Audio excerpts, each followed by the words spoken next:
How, when, why, from where. क्या आप भी यूपीएससी ईपीएफओ 2025 को टारगेट कर रहे हैं और क्या आपके मन में भी बहुत सारे क्वेश्चंस पुटअप हो रहे हैं कि कहां से स्टार्ट करें, कैसे स्टार्ट करें, किस सब्जेक्ट को कितना टाइम दें, किस सब्जेक्ट को, किस पोर्शन को कहां से कवर करें। सो है यू आर, जैसे कि मैं लास्ट सेशन में भी बता चुकी हूं कि हम यूपीएससी ईपीएफओ 2025 के लिए डेली 15 मिनट का सेशन आप लोगों के लिए कंडक्ट करने जा रहे हैं, जो कि ग्रामर का सेक्शन होगा और सुबह हमारी 10 बजे एडिटोरियल क्लास होगी। तो एक छोटी सी आज झलक देख लेते हैं कि किस तरह से हम क्वेश्चंस को सॉल्व करेंगे और कैसे आप 99% एक्यूरेसी के साथ अपने एग्जाम को हिट करके आएंगे, स्पेशली इंग्लिश सेक्शन को। चलिए, अगर मैं प्रीवियस ईयर क्वेश्चंस की बात करूं तो let's have a look on the previous year questions of EPFO. Here is the question. The question is choose the correct synonym of the word mitigate. एक mitigate word है, उसका हमें similar या synonym find out करना है। Vocabulary का portion बहुत ज्यादा wide होता है, लेकिन आजकल vocabulary के questions generally पूछे जा रहे हैं, वो भी trending words पूछे जा रहे हैं। तो जान लेते हैं, देखिए इसको कैसे solve करेंगे। अब मैं एक छोटी सी ट्रिक बनाती हूँ जब भी vocabulary words पढ़ाती हूँ, जैसे phonetics बोलते हैं। mitigate मतलब मिट्टी के गेट को कम कर दो, उसकी ग्रेविटी को कम कर दो। तो मिटिगेट का मतलब होता है किसी चीज को कम कर देना, किसी पेन को लेसन कर देना। लेसन का मतलब है कम कर देना, लेसन द पेन, ठीक है।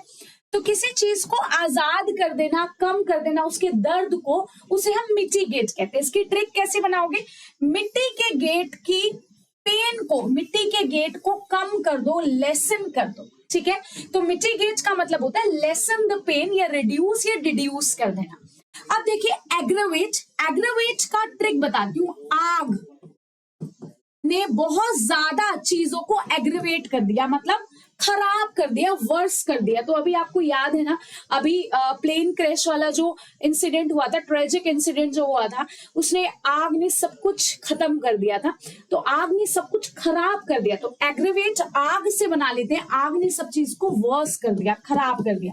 तो एग्रेवेट का मतलब होता है किसी चीज को खराब कर देना। इंक्रीज मतलब बढ़ा देना, ये इसका एंटोनिम हो जाएगा। डिस्ट्रॉय खत्म कर देना, ये दोनों आपस में एक दूसरे के सिनोनिम माने जा सकते हैं। अब मिटिगेट का मतलब होता है किसी चीज को कम करना, पेन को कम कर देना। अब जैसे मान लिया किसी चीज को आप रिलीफ पहुंचाते हैं, तो उसे रिलीफ एक नाउन हो गया, रिलीव एक वर्ब हो गई। तो बच्चा यहाँ पर जो आंसर आएगा वो आएगा रिलीव। रिलीव का मतलब होता है किसी के दर्द को कम कर देना, रिलीफ पहुंचा देना। कहते ना भाई, मैं मुझे अब रिलीफ मिल गया। री का मतलब है दोबारा, मुझे दोबारा से उस चीज की शांति मिल गई, मुझे दोबारा से मेरा जो दर्द है, मेरा जो पेन है, जो सौरो है, जो दुख है, वो कम हो गया। तो इस तरह के वोकैबुलरी के वर्ड्स की ट्रिक्स मैं रोज सुबह आपको 10 बजे इसी चैनल पे करवाती हूँ, जरूर देखिएगा। तो इससे आपके बहुत सारे वोकैबुलरी के वर्ड्स कवर हो जाएंगे और साथ साथ ग्रामर का पोर्शन जो हमारा 15 मिनट का सेशन होगा, वहां से वो आपका कवर हो जाएगा। अगर मैं बात करती हूँ, if I talk about the next question, for example spelling, correct spelling के वर्ड्स भी आ सकते हैं। 2022 का क्वेश्चन है, आप देख सकते हैं आपकी स्क्रीन पर। अगर मैं बात करूं यूपीएससी ईपीएफओ 2021 का क्वेश्चन, तो ये टेंस का क्वेश्चन है, ठीक है। जब हम लंबे समय से कार्य करते हैं, याद रखिएगा, फॉर एग्जाम्पल आप लंबे समय से यूपीएससी की प्रेपरेशन कर रहे हैं, तो आप रूल लगाएंगे has been, have been, verb first form plus ING, ठीक है। उसके साथ क्या यूज होता है? सिंस और फॉर। अब इसकी भी एक मैंने ट्रिक बना रखी है, कैसे, कहां पर हम सिंस का यूज करते हैं, कहां पर फॉर।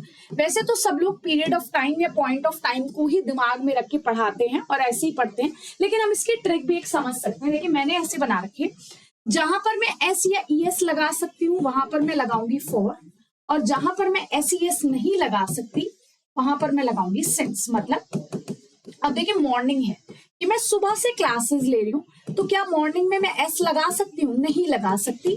तो जहां पर मैं एस ईएस नहीं लगा सकती वहां पर लगाऊंगी मैं सिंस, ठीक है। अब आप मुझे बताओ, 2010 से आप काम कर रहे हो या पढ़ाई कर रहे हो, तो क्या आप 2010 में एस लगा सकते हो? नहीं लगा सकते ना, तो यहां पर लग जाएगा सिंस।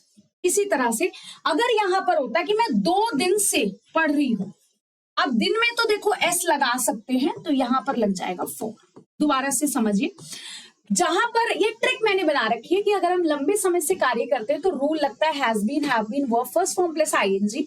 जहां पर सिंस लगता है वहां पर हम एस नहीं यूज कर सकते। जैसे मॉर्निंग में एस नहीं लगा सकते, इवनिंग में एस नहीं लगा सकते, तो वहां पर मैं सिंस का यूज करूंगी। और अगर मैं बोलूं कि मैं 2 दिन से पढ़ रही हूं तो डे में तो मैं एस लगा सकती हूँ ना, ठीक है। तो वहां पर मैं अगर एस लगा सकती हूँ तो मैं लगाऊंगी फॉर।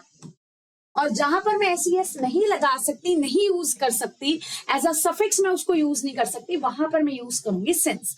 जैसे I have been taking classes since childhood, ये तो मजाक की बात हो गई, बचपन से कहाँ ही क्लास ले रही होंगी।